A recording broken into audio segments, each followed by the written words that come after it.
up to you. The ball's in your fucking court. No more fucking around. You want your life to be better? I can't help you. Lee can't help you. Joe Rogan can't help you. Ari can't help you. God can't fucking help you. Only you can fucking help you. Grab your fucking balls, get a fucking notebook, and write down what the fuck you're going to do this year. And this is it. You're not going to have these problems. Fuck the drugs. Fuck the cigarettes. Fuck that dumb bitch. It all starts fucking today, all right? No more fucking excuses.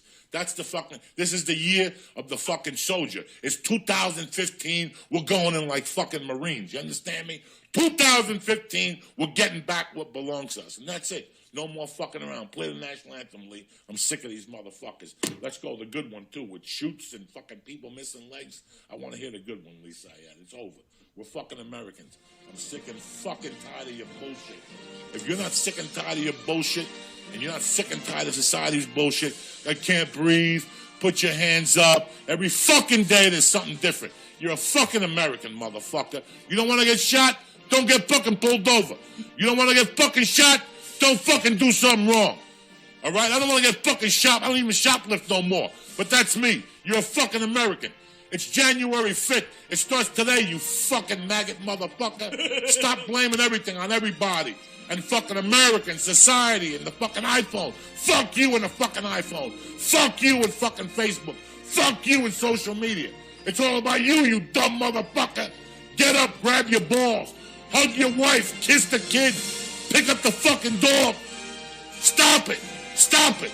It's not all Obama's fault. You don't want Ebola? Take your vitamin C, you dumb motherfucker. You don't want ISIS to fuck with you? Stay in New Jersey. But stop your fucking crying. You're a fucking American, you fucking douchebag. Start acting like it. That's it.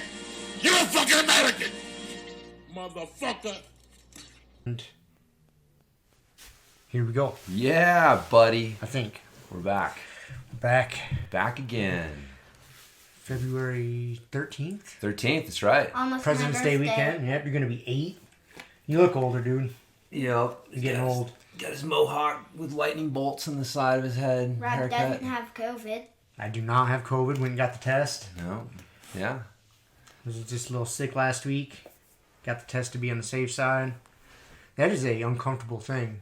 Is it? Yeah, they have the tiny. It's not quite a Q-tip. It's just It's like a Q-tip, a long cotton swab, and they go deep, like about poke your brain. It doesn't hurt. It's just a really weird sensation. Then they twist it, and then they hold it in there. I think like 10 seconds, and they kind of twist it around to gather any of the cultures. It is a super weird sensation. Wow. Okay. Yeah. So I'll hopefully one that I will never experience, but it'll just be one of those cultural things that, you know, we'll look back and I'll be like, yeah, I never got tested for COVID. you know, I wasn't gonna, but because the reason I did it, and we'll let Z do his thing here. The reason I did it is, because I'm stubborn enough. Like, you know, I was feeling under the weather. I wasn't terrible, but I was not feeling great. You know, sore throat, sinuses. I was really run down, like just tired as shit. You know, Yeah. and but I could push through it. You know what I mean? Like, fuck it, I'm not gonna be a pussy. I can go to work. Right. You know what I mean? But I was Yeah. like, wait a second. Do I want to be that guy? You know, like in this day and age, because like, dude, if I would have showed up to work and ended up having COVID, like it would have shut our operation down the way our company works, because I would have exposed all these people, and then they would all had to been out for 2 weeks. Like, I was like, all right, man, I don't want to go do this, but I think the responsible thing to do is go do this. So Yeah. Well, there you go. Got tested. It's your second time, right? Haven't you been tested? No, before? You just did the antibody. I did the antibody Okay. test, you know, a few weeks back, Just to see if you had it before. That's right. and then you know. But anyways, All right, Pokemon update. update. Let's get the Pokemon update. We're going to talk about some life hacks on this podcast at some point. I don't know if Z has any life hacks he wants to share with us, but no? Okay. So Pokemon update. What do we got, dude? Tyranitar. Yes! Tyranitar. He's got that Lego one that he made. It's out there, so. And it evolves from Pupitar. It's the stage 2. It has 160 hit points. It's a darkness type. Its attacks are Raging Roar and Dark Mountain, which does 150 plus damage. Wow. Its weakness is fighting type, which does 20 more damage. Its resistance is psychic, which does 20 less damage. The thing says if it rampages, it knocks down mountains and buries rivers. Maps must be redrawn afterward. Cool. Sounds like Godzilla. Pokemon Godzilla. Mm-hmm. You don't want to wake him up and piss him off. This guy is... Now that I heard that he knocks down mountains, he is strong. I know that he's super strong. Heck yeah. So what else, man? You had Valentine's Day party this week on Friday. They got to make root beer floats in class. That's awesome. Well, we Yeah. didn't make them. The teacher just poured some root beer in cups and then put... Well, Scoop ice cream in there. the pejorative, they, you, whatever, you know, the class did. You got to see them made, freshly made. Oh, yeah. And also, just one more thing about the Tyranitar. Okay. It's rare. Oh, well, that's awesome. That is cool. And, yeah, I know we were driving to school yesterday and I was telling them, like, dude, you are so, like, the little Valentine's Day parties. Like, those are the things that you're not getting those virtually. Nope. Like, you know, that's the thing that school provides is so much more than just shoving information into kids' heads. And I was like, man, you're so lucky that you get to do this because, like, there's places... a lot of schools that are not going on. Just Yeah. virtual nonsense. Yeah, it's crazy. Like, there's just whole areas where it's like, yeah, the school district is like, no, we're all virtual. And it's like, holy shit, dude. So, but anyways, yeah, you got to do that. And I think that's about it, man. Just getting ready for your 8th birthday next week. Do you feel older? Yeah. I feel excited. Heck yeah. It's There gonna be is a fun. lot of Legos and stuff that I really want. So, we'll see. I'm sure you'll have a good birthday. And then he's got his birthday party on Saturday. I might have a good birthday. There's like a 1% chance. I think there's about a 0.5% chance that you won't have a good birthday. Yeah. I think there's a 99.5% chance that it'll be awesome. And if you don't, it'll be your fault. Exactly. Because you did something that's like, man, now we have to punish you and we can't have fun on your birthday. So as long as you're cool, You're in control of it, buddy. then you're going to have a great birthday. And then we've got the annual Nerf gun extravaganza. This will be the 3rd year in a row we're having a Nerf gun themed party. The 3rd? So, yeah. You've been here for all of them, I've yeah? been here for most of them. I think all of Yeah, them. yeah. The first one was we had here, and it was Then we did one at the... did one at the gym. Gym. Yeah, no, and dude, that first one was like it was supposed to be a Nerf gun party, but when all the adults started getting involved, like that thing turned into like a giant battle, man. Everybody had a shit ton of fun, and that's why we were like, oh, let's do it again at the gym. And yeah, the kids were having fun, and I remember one of the kids came up to me afterwards. He's like, "This is the first Nerf gun battle I've ever been in." I'm like, dude, Oh, that's fuck. awesome, man. Good. So yeah, Nerf gun battle royale. yeah, we're gonna do it again. Do it again. So, right on, buddy. Well, thanks for the update. Okay, Cool. Thanks, dude. we'll see you when we're done. Okay. I don't think he was quite ready to get up this morning. No. No, I think the dogs woke him up, and he was gonna go see Rob. Did he just wake up when I got here? Oh, the yeah. dog's barking woke him Yeah, up. yeah, Gotcha. yeah. So I think that's why he's a little. Takes him a while to get moving. Well, he's just in an interesting mood right now.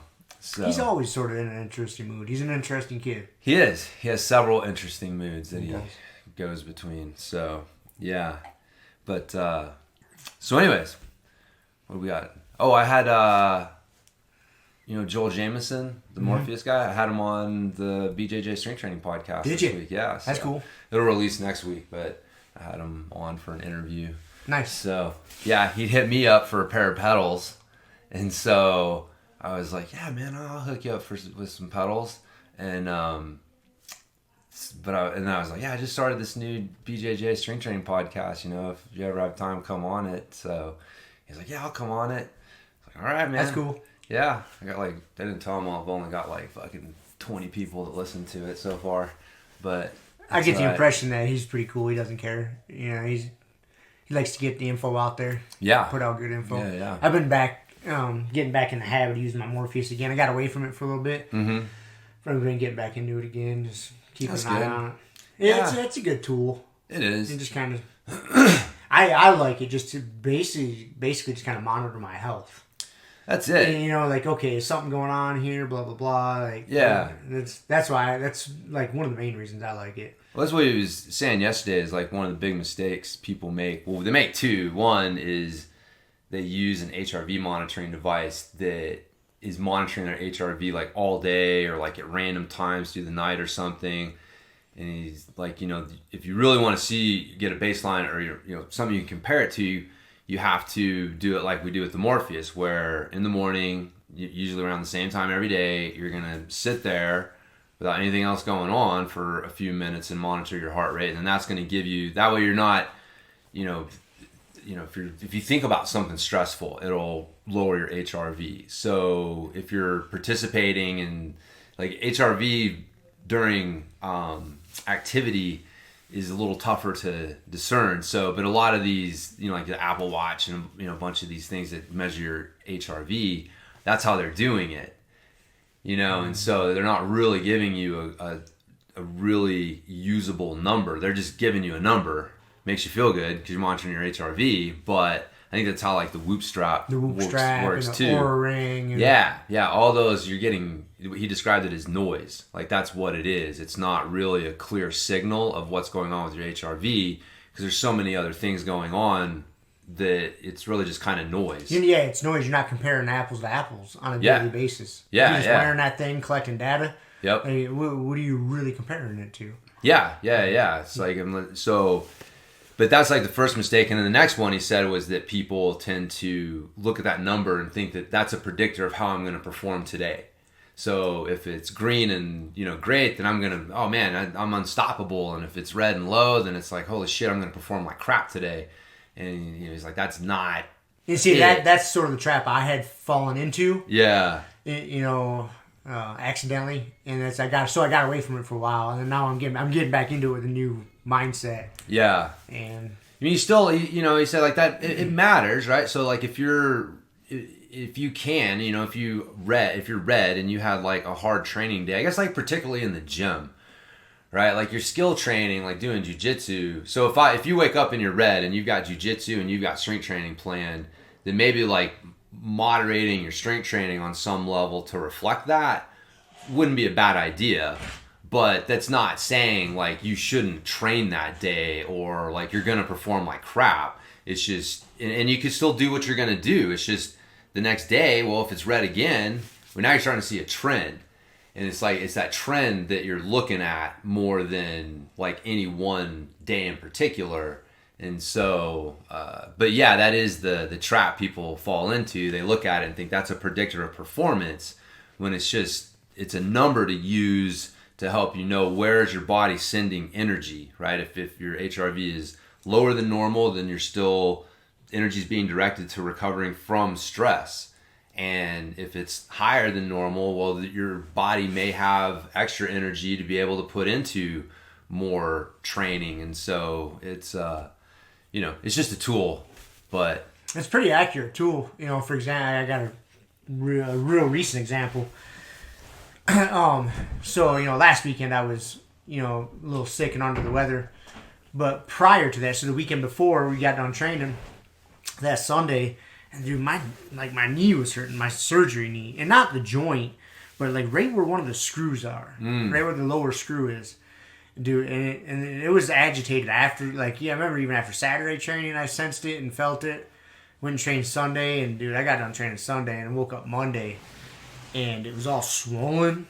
And, dude, it was tender to the touch. Like, all week. Like, if my dog bumped it or something, it hurt like a motherfucker. Like, I had to keep the dog away from it and was real mindful of it. Mm-hmm. You know, the function of the knee and shit felt good. I was like, fuck, I didn't know what was going on. Nothing really happened in training. It didn't get tweaked. I don't remember like slamming it on the mat or anything. I was like, dude, what the fuck? Yeah. So, and then I started getting sick on like Wednesday, Thursday. And so it just comboed those things. But I saw like when my body was dealing with this, I seen my HRV like drop, my recovery score. Just, it's a good tool to see that, like, because sometimes you'll think like, man, do I feel fucked up? Is this hurt? Yeah. But we're stubborn enough we can ignore shit. But when you see that data too to back it up, like, oh no, I'm not just imagining things. Yeah. Yeah. But on that note, so I think I went and saw Jenna.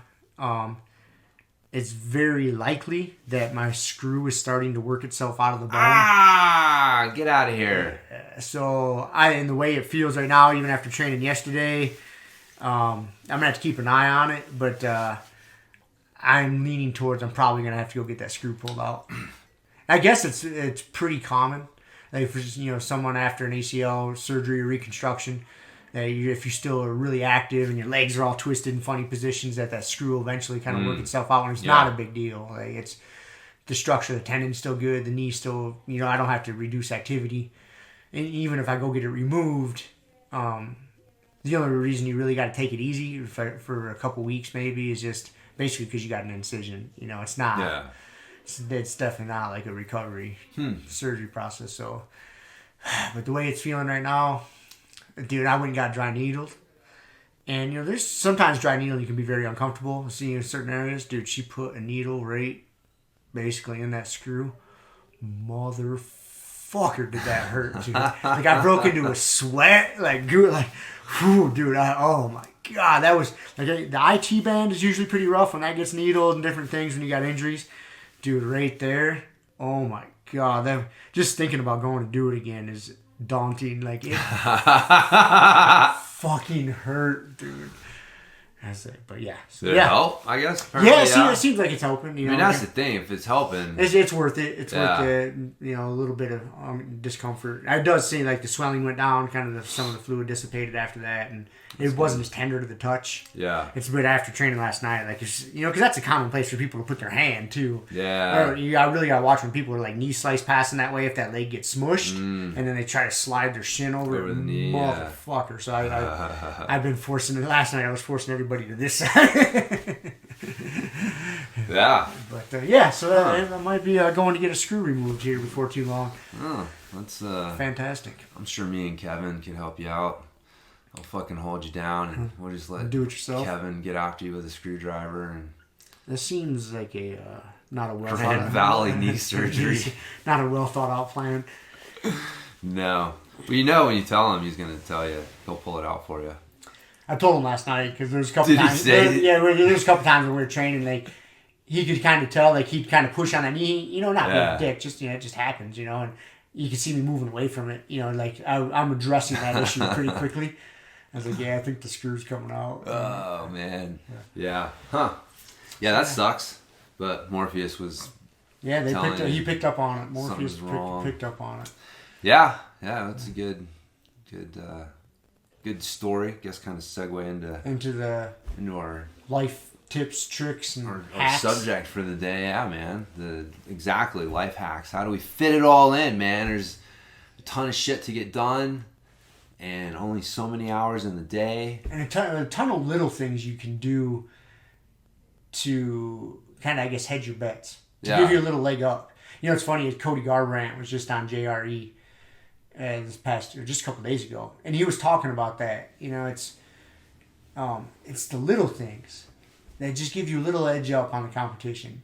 Whether you're actually competing or not, but it's those things that accumulate. Yeah. That give you that slight edge. Yeah, it's enough slight edges that they add up to something big. Yeah. Each one by itself you look at and you're like, man, it doesn't. Yeah. That's not changing it's the not whole moving thing. The needle. Yeah. But it's making those the choices to have enough of those things. So, yeah. So on that note, I say we just jump into the recovery side of it since we're talking about it, because we're talking about. I think Morpheus is one of those. Yeah. Hacks or tricks. Yes. Yeah. No, for sure. Because you don't want to.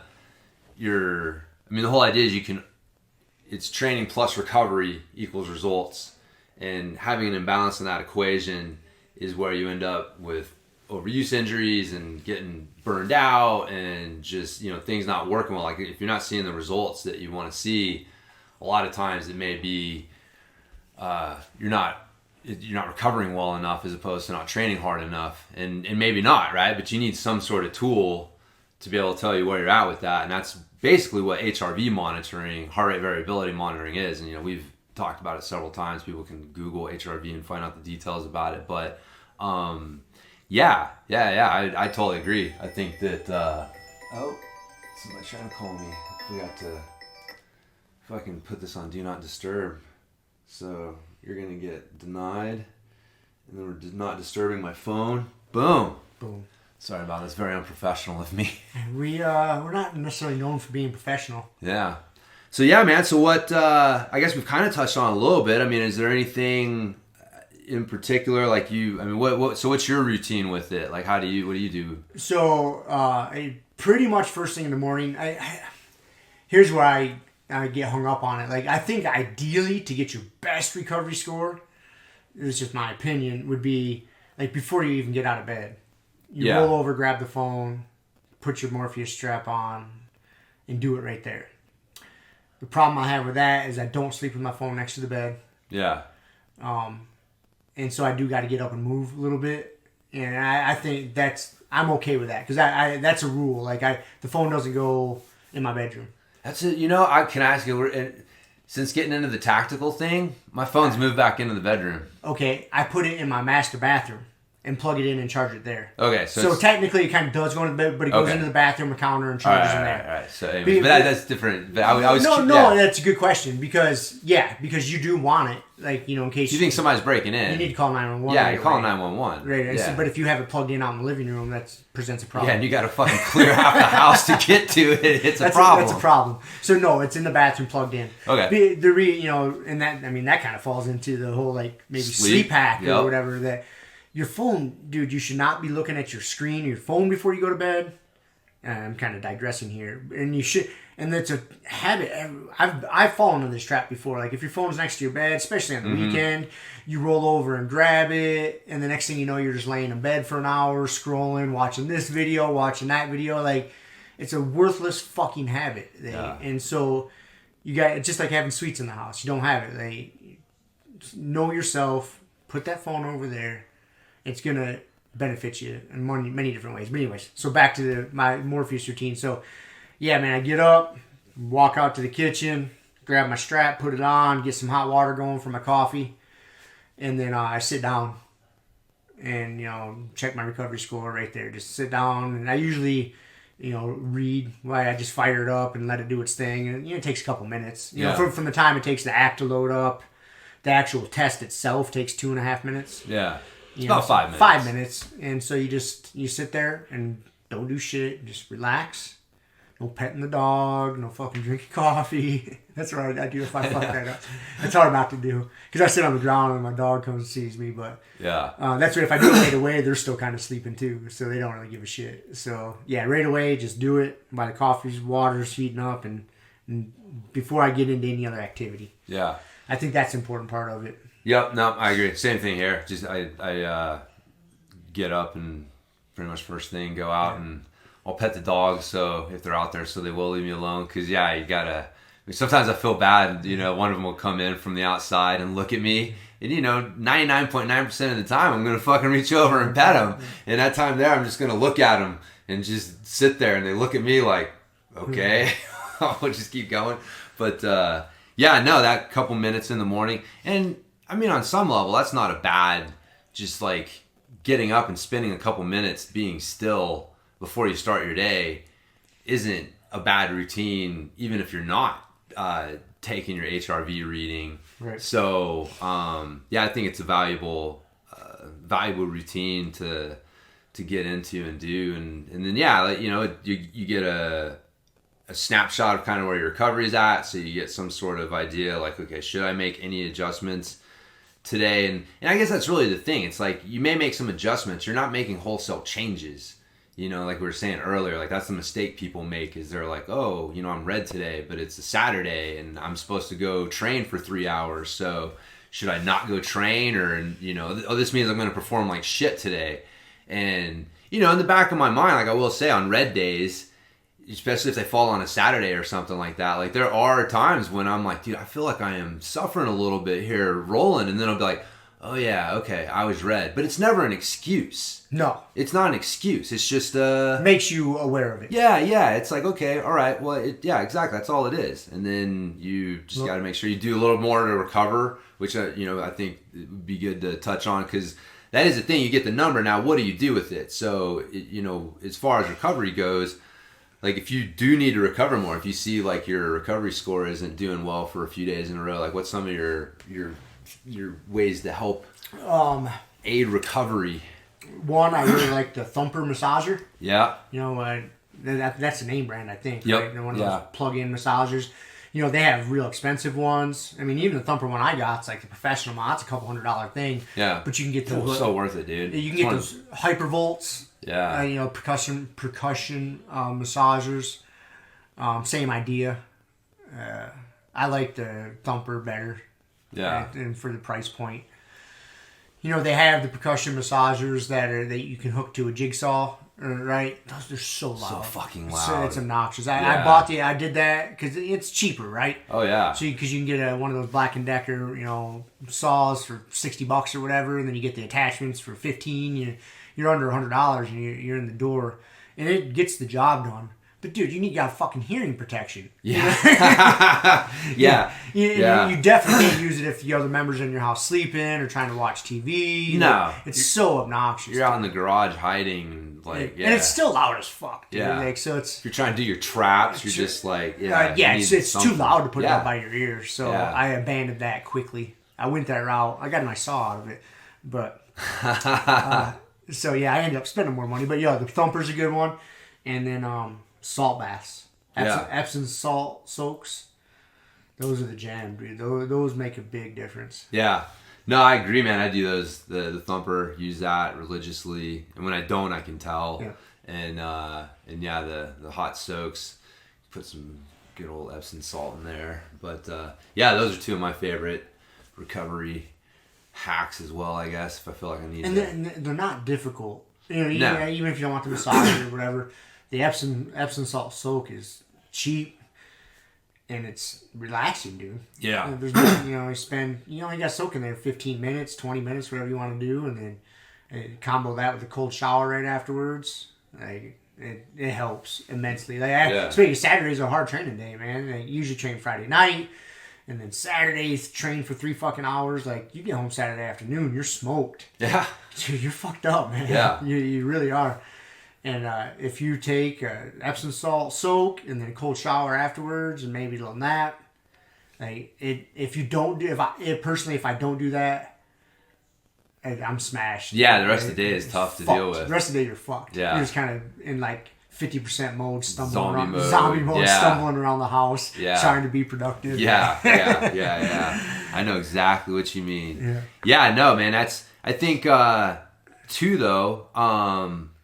I mean, you kind of touched on it a little bit, like just using, like not falling victim to wasting your time.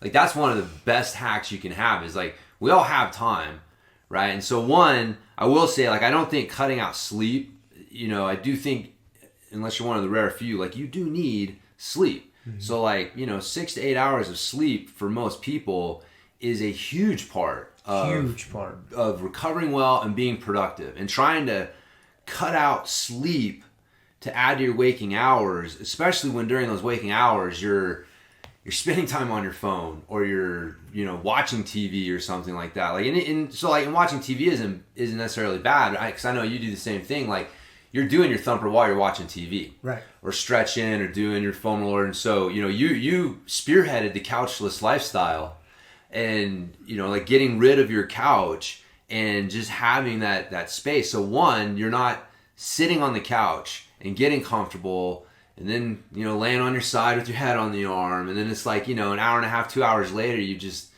you wasted that time. And it's like, no, if you don't have that and you're sitting on the floor, it's better for you. Because one of the things that people, it's not that sitting is bad for you. It's staying in any one position for a long period of time.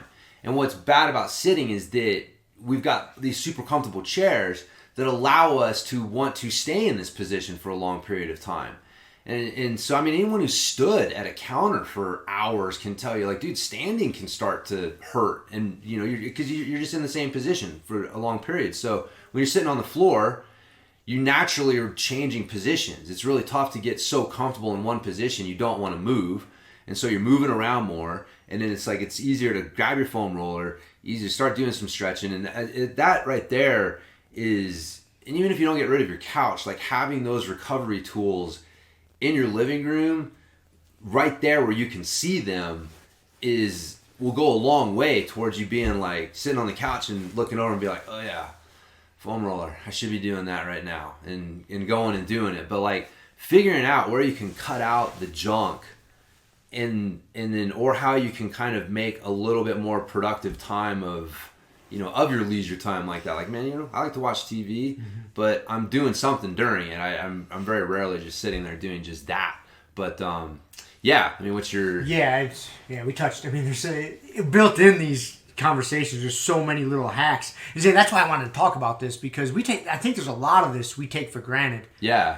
And when you talk to somebody who's not tuned into themselves and, you know, doing physical activities, even if they're new to it, a lot of these things we just take for granted. We just blow through and blow by. Mm-hmm.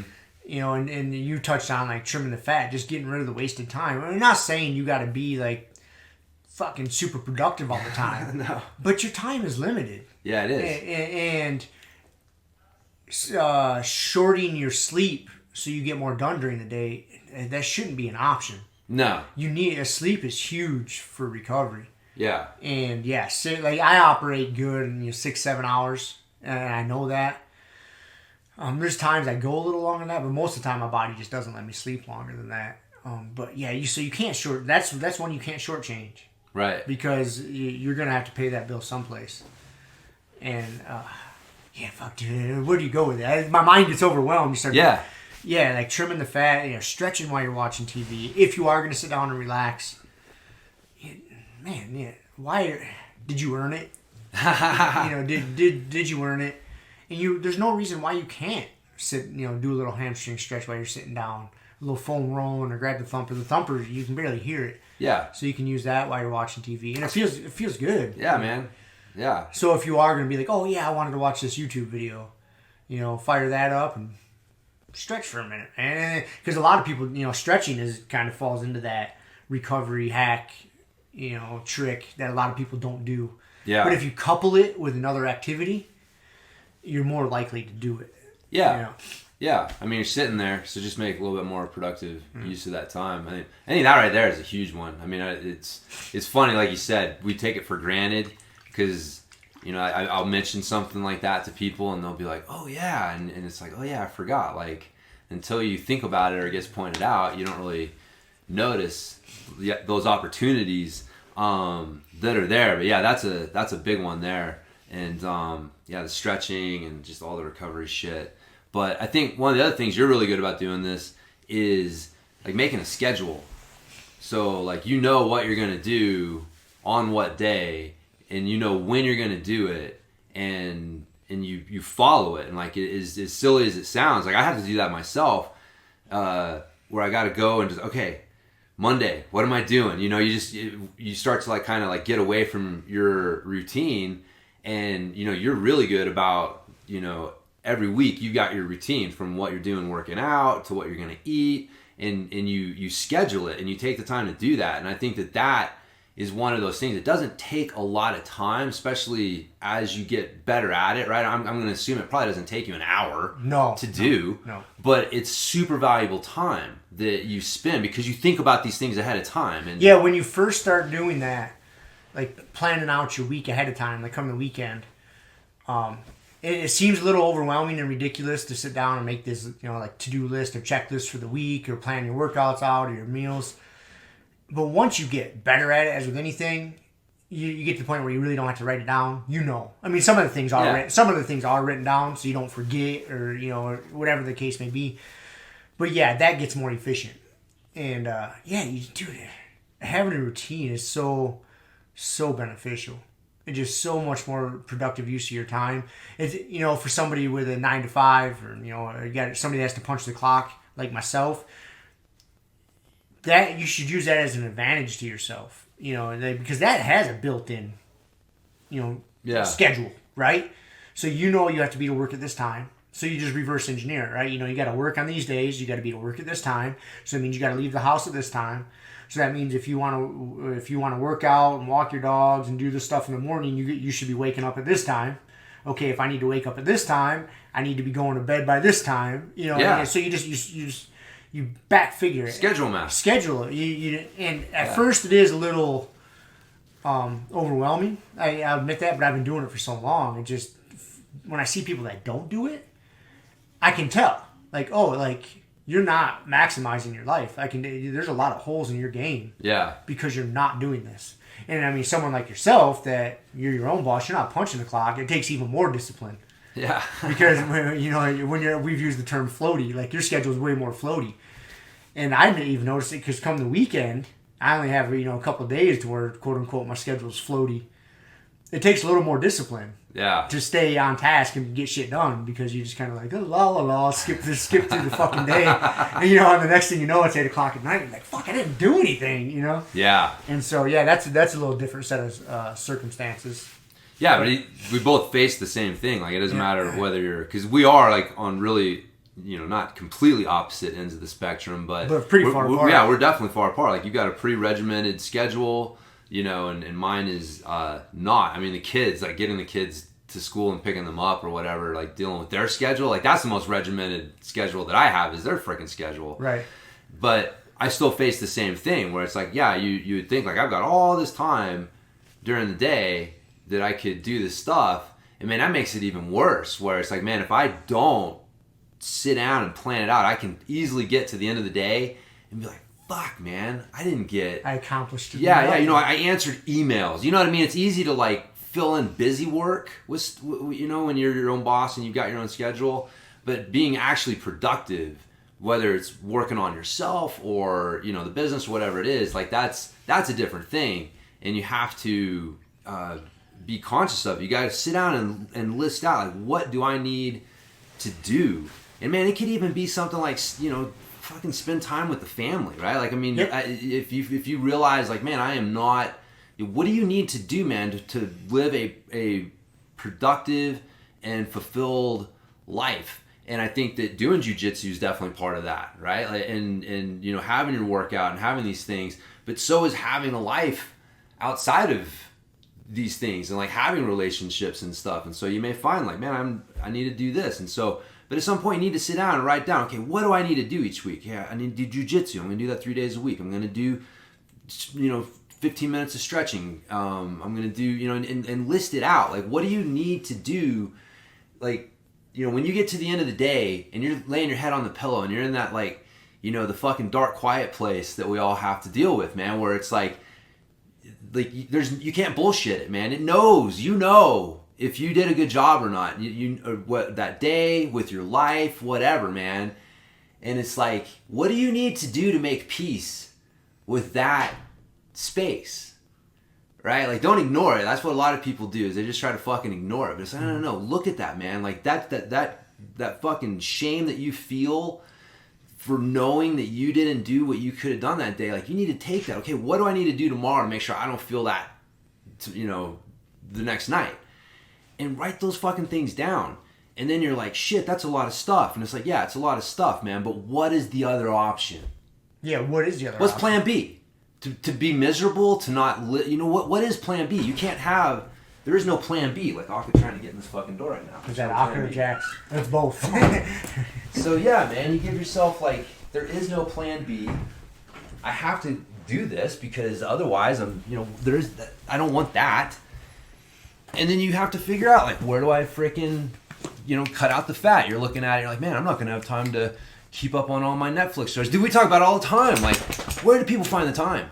I'm constantly getting people going, oh, dude, have you seen this series? Have you seen this show? Did you watch this thing? And I'm like, where the fuck are you finding the time to watch 3 seasons worth of this show in like a week or two? You know, and you're not going to be able to do that. No.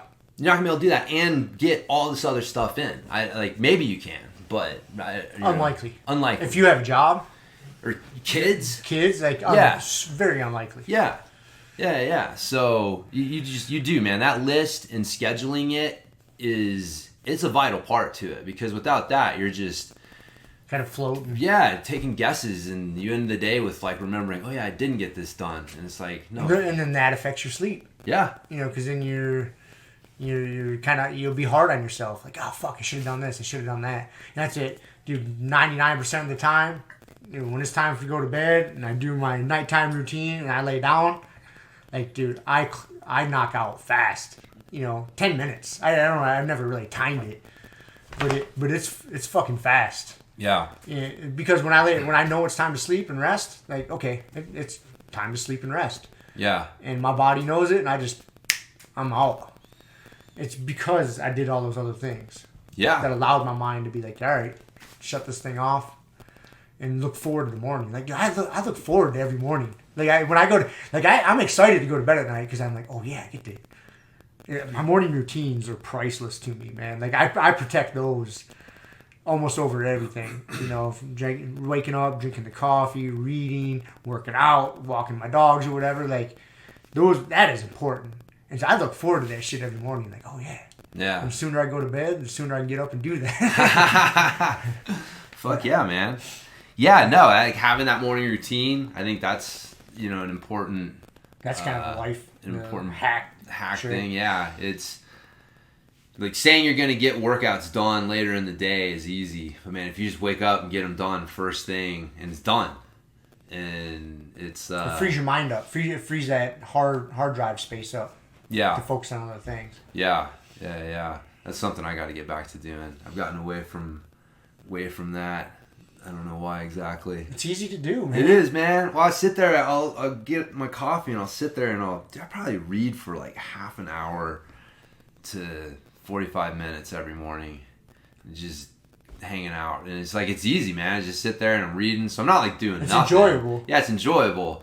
And then it's like, okay, well now I got to take a shower. Now it's time to get Z to school. Yeah. And then, now I got to do this. And it's like, okay, I still got to work out. And, I'm doing a good job of fitting it in, but it is something like getting up in the morning. There's something to that. Just getting up, doing it, getting it done.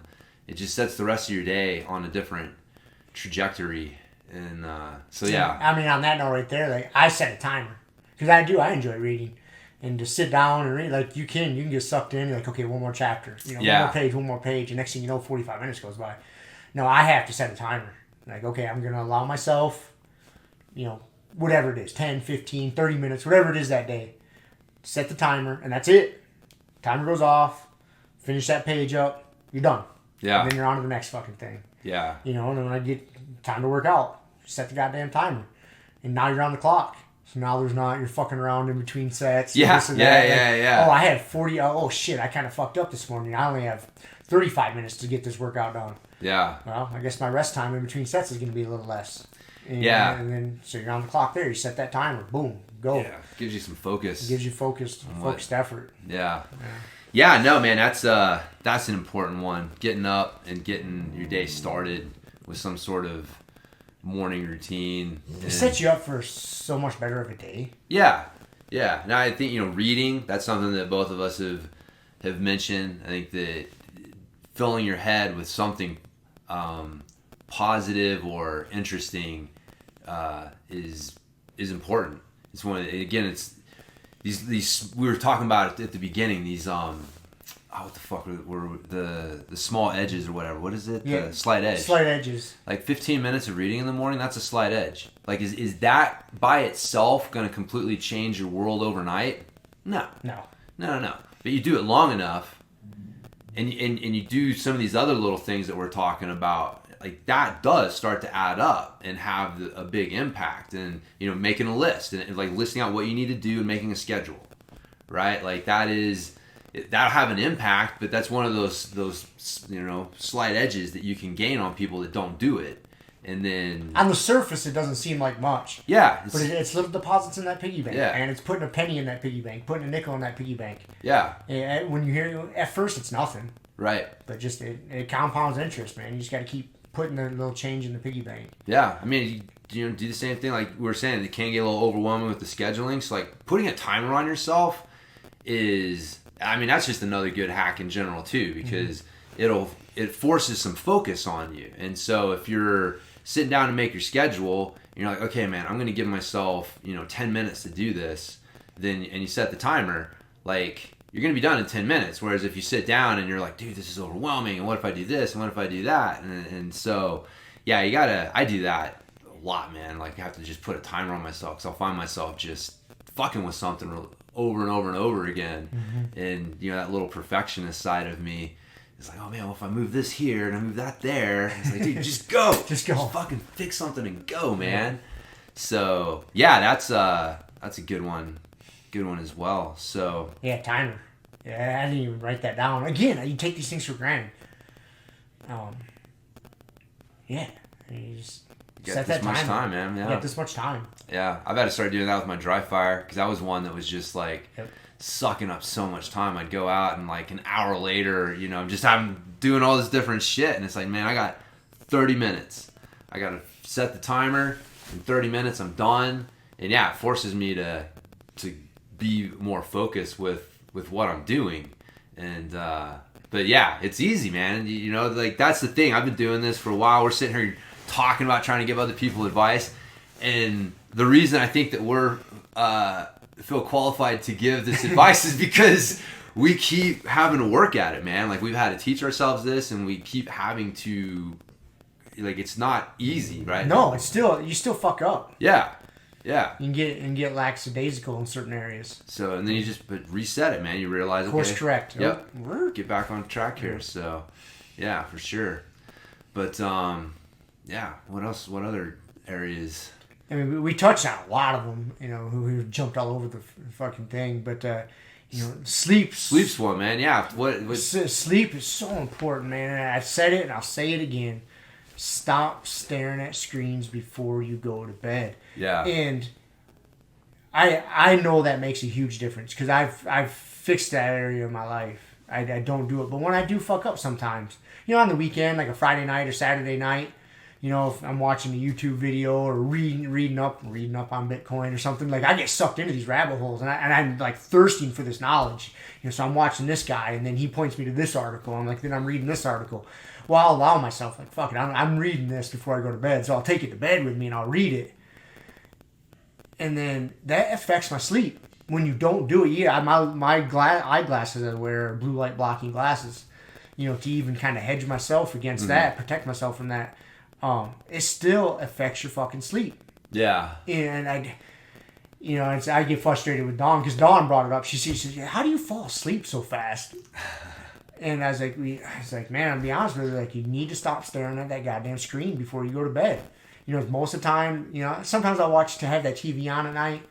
Most of the time it's for background noise. But, dude, a lot of times, dude, there'll be weeks to where my TV doesn't get turned on until Sunday or Saturday, if that. I mean, I just listen to podcasts or audiobooks or something, and then when you do it, you go back to watching that screen before you go to bed at night. It fucks your sleep up, man. Yeah. And I know it sounds ridiculous, and people think, oh, it doesn't really affect me. It does. No, it does. It fucking does, man. And I can harp on that until I'm blue in the face. And yeah. If your sleep isn't great, you need to fix that shit. Yeah. Yeah. No, it definitely. I think this is my own completely unprofessional opinion, which is what we're very good at giving on this show. I think the blue light blocking stuff, it gets overplayed. Like, it's important, right? I'm not saying it doesn't affect anything, but I think kind of what you were touching on, though, is it's the stimulation. Mm-hmm. Like, you can be blocking all the blue lights you want, but if you're engaged, being stimulated mentally, before you're going to bed, like, it's gonna be tougher. It's gonna affect your sleep. Yep. I agree, because there's certain types of books I can read in the morning and certain types of books I'll read at night. Totally. At night before you go to bed, like fiction, entertaining, something just kind of unplug. Yep. I think that's the move, because if you're trying to digest like The Cave in the Light before you go to bed at Right. night. Yeah. Or something that might be a little politically charged Right, and it like- can get you like, Don't read that before you go to bed. Yes, no, I totally agree. It's funny you say that because I've got my bedtime reading list and then like my morning list, and sometimes they're the same when it's the book is good that way, but yeah, oftentimes they're separate. Different stimulus. Yeah, but that's what it is. It's because I see everywhere now, man. We were just at the mall yesterday, and Ray-Ban's got their blue light blocking glasses and stuff, and so I think people can take that the wrong way where they're like, well, if I wear my blue light blocking glasses, I don't really have to change my lifestyle at all because the blue light is the bad part and I'm blocking that.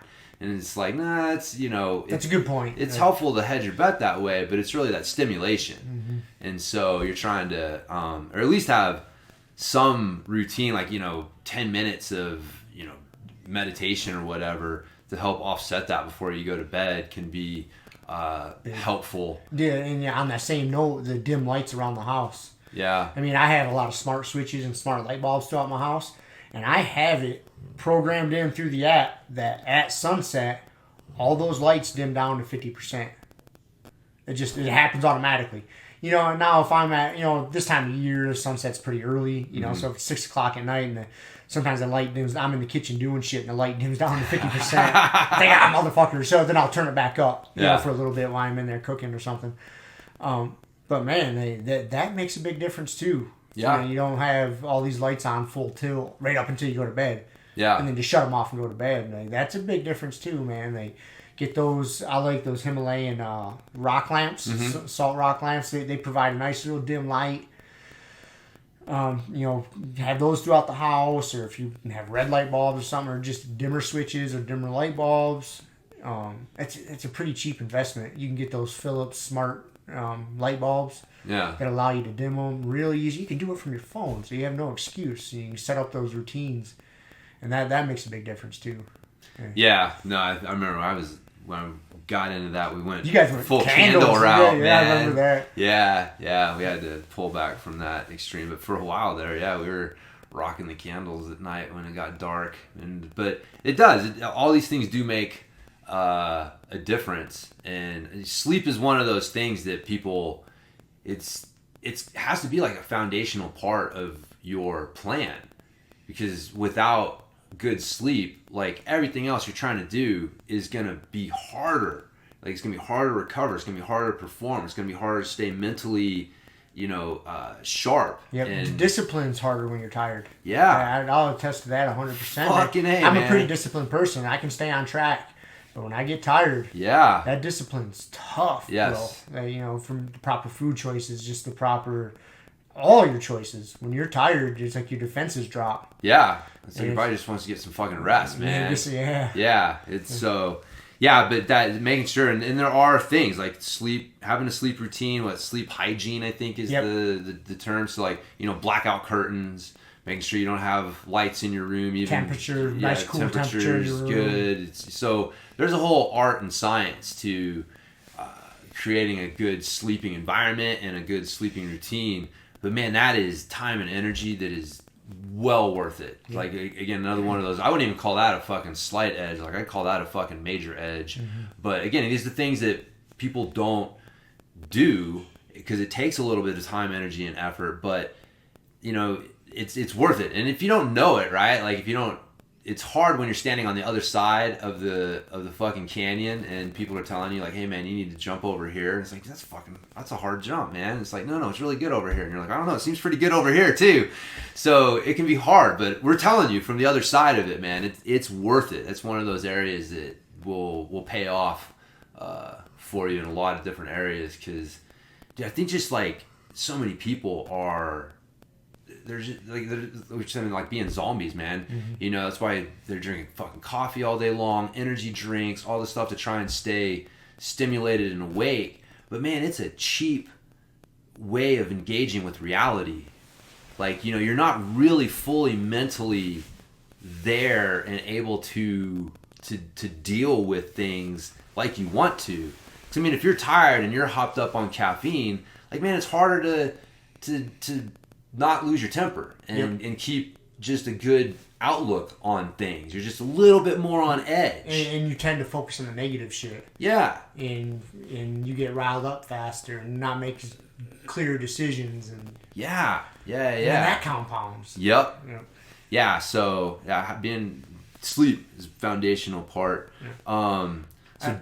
I was gonna say the next one I would say is super important. It takes some effort up front, but once you get used to it, your nutrition. Yes, yeah, I was gonna ask, man, because this is one of your areas where I definitely I can speak for hours on this, and so I really try to think about, man, the biggest rocks that people can do.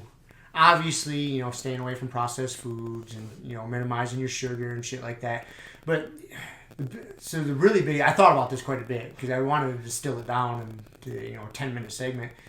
Is there's not one way to eat that works for everybody, except for those big things. Don't overeat, minimize processed foods. But apart from that, you have to find what works for you. And most people are so disconnected from how food makes them feel. And sort of back that up and to figure out how you're reacting to certain foods, man, I think it's not easy, man, but I think it's super valuable to do an elimination diet for a short period of time and then introduce things to see how you react. Because dude, I strongly believe there's so many different health problems, psychological problems that can be fixed through food. And until you eliminate it, whatever that elimination diet looks like for you, I mean, again, that could be a huge conversation. It could be like the carnivore, just eating all meat and then reintroduce things. Or it could be all vegetables. It could just be, you could go fast for, 48 hours, 72 hours, and then, okay, eat a little bit of rice. How does that make you feel? There's a lot of different ways you can do it, and you can do your own research. But, man, that is so valuable. Because a lot of people don't realize, that's one of the biggest benefits. I've been on this carnivore diet now for a month or so. And I'm pissed I haven't done this up until now, man. I feel great, and then I've introduced certain things. And, as far as even one example is, fermented foods. I was drinking a lot of kombucha. I like to eat kimchi and pickles and shit. Well, I realized that those things were kind of fucking me up. When I took them out of my diet, and all I've been eating is meat, and I go back and introduce those things, I don't have good reactions, man. And I had so many of them in my system all the time, I wasn't realizing it. But once I put them back in, not great. Not great at all. And, man, that's huge. For me to figure that out, as balls deep as I have been in nutrition for so long, and I'm still learning these things. So, man, that's huge. Elimination diet, figure out what's working for you, and then slowly, because you don't have to be that hardcore forever. Yeah. But there is, if you take the time, do an elimination diet for a couple weeks, track it, and then is where people will fuck up, is they'll introduce foods and they just go ham and start introducing everything, and they don't pay attention to how they feel. No, you got to introduce one little thing and wait and really pay attention to how you feel. And okay, I didn't know no adverse effects. My body seems to do okay with that. And then, okay, introduce something else, whatever it is. And you'll do so much good for yourself. And it's not easy. And then another thing is meal prep. Don't have unplanned bouts of hunger, because that's where you make fucked up choices. So meal prep on the weekend. If you're somebody in my case to where you got a pretty regimented schedule during the week, you go to work at this time, home around this time, blah blah blah. So you can pack your lunches, you can have your dinners made up. Whether you cook them up and are reheating them, or if you're just marinating stuff, putting it in there ready so when you get home you can just throw it in the oven or whatever, slow cookers, Instapots. Yeah. Meal prep, man. Spend the time on the weekend, fucking meal prep. Yeah. Those things right there, if you can focus on those two things, it'll do you wonders. Hell yeah, man. Not easy. No. Well, I'll tell you, I'll give you the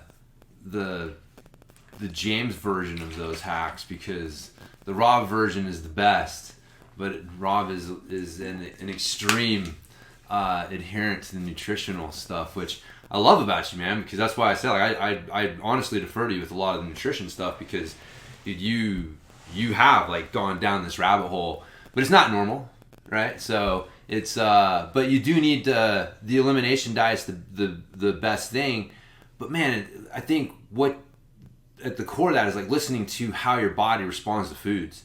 So even if you don't, you're like, man, Rob, I can't do an elimination diet.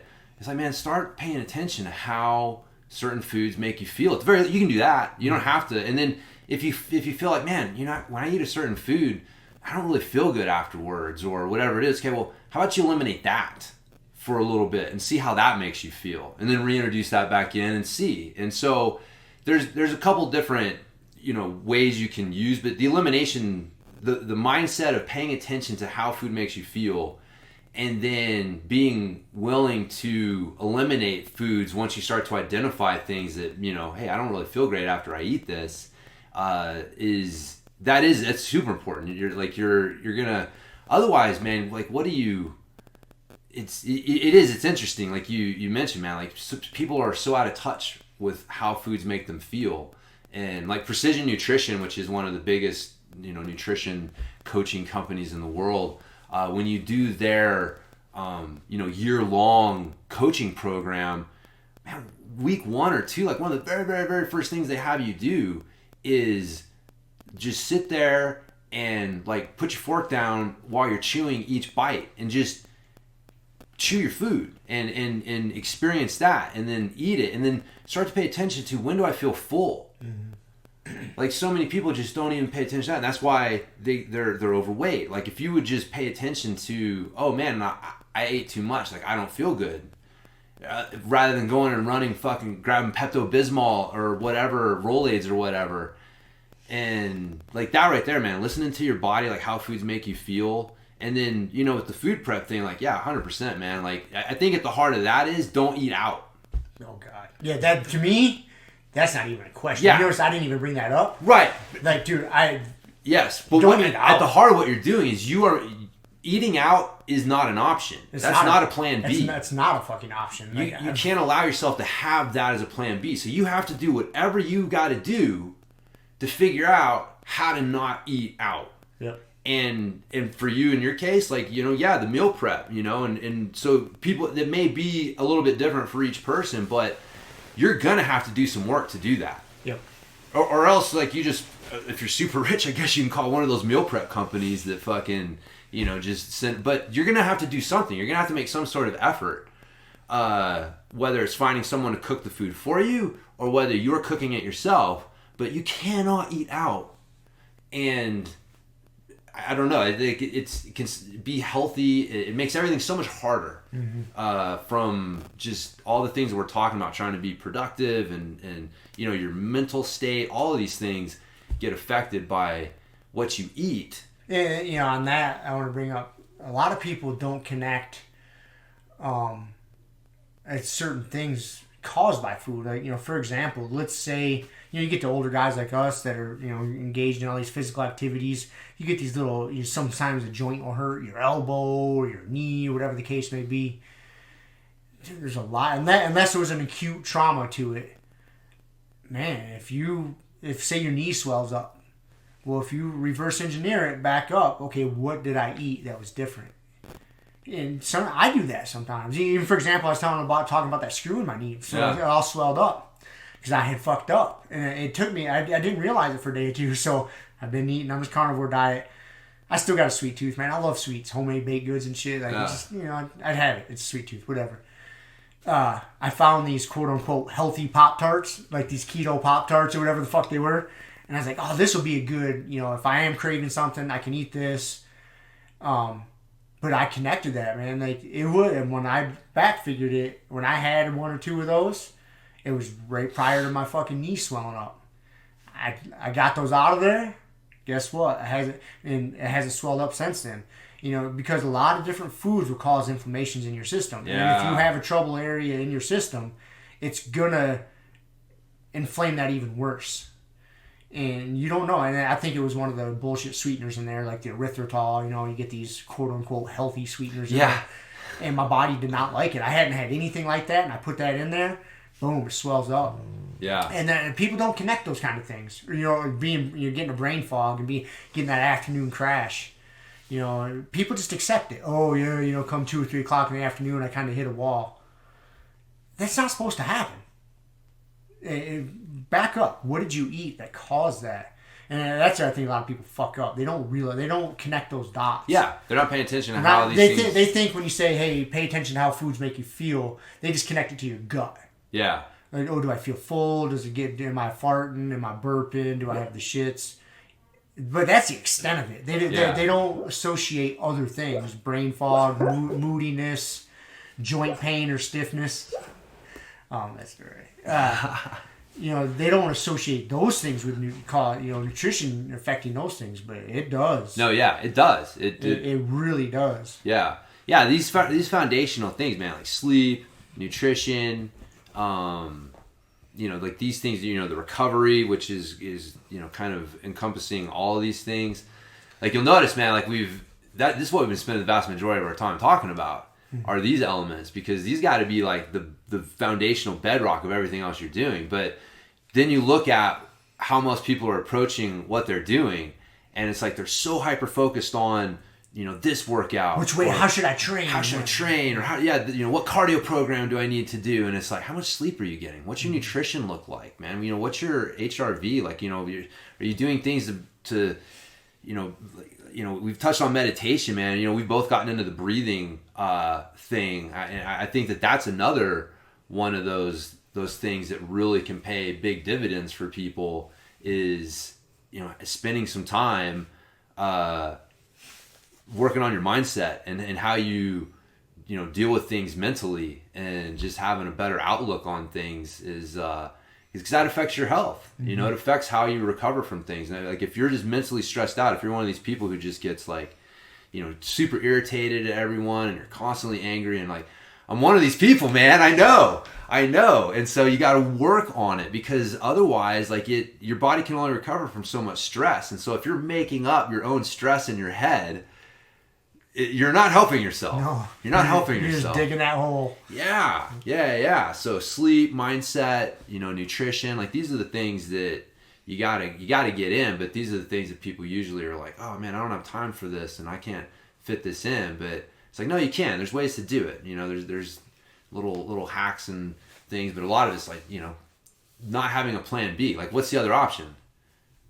There's no other option. Yeah, man. Like, being tired and feeling like shit and being angry all the time. Like, I mean, it sounds like, I guess, kind of where society's heading, right? And is it a coincidence that we don't prioritize these things? You've got people out there that are fucking, they don't have getting enough sleep. They're eating like shit. They have no way of mentally dealing with the problems and stresses that come their way, other than just getting angry at stuff. And man, it's not healthy. It's not healthy. So, and it helps keep your energies towards jiu-jitsu. So we didn't even touch on everything. No. I said we call it a wrap. Yeah, so man. We get out of here and make it a training time. Sounds like a It'll plan. give us some more tips and tricks for training and all that other shit. Because we didn't even talk about strength and conditioning or jiu-jitsu or any of those things. Yeah. And there's definitely things you can do to hedge your bets in there. Yeah. But I will end it. Okay. With probably the most important life hack that everybody's sleeping on. That if you're not doing this, you're just seriously fucking up. Is you got to get yourself a bidet. Oh my god. If you're not doing this, you're a fucking Neanderthal. Okay? Let me explain it to you this way. If you're out in your backyard and you're barefoot and you step in a pile of your dog's poop, what is going to be the best way to clean that off? Are you just going to grab a paper towel with no water and just wipe it off and call it good? Is that really what you're going to do? You may do that at first, but then you're going to take your foot into the bathtub and you're going to wash it and you're going to get it nice and clean. Just saying. All right. That is probably the most important one. Quit being a fucking Neanderthal. Get yourself a bidet. Rob's secret life hack. Secret life hack. If you fix that, everything else will course correct. You can tease it on the podcast description that they got to listen to the end to get Rob's number one secret life hack, which is get a bidet and stop being a Neanderthal. Stop being a Neanderthal. Motherfucker. So, all right. We'll leave it at that. Okay. Starts today, you fucking maggot motherfucker. Stop blaming everything on everybody.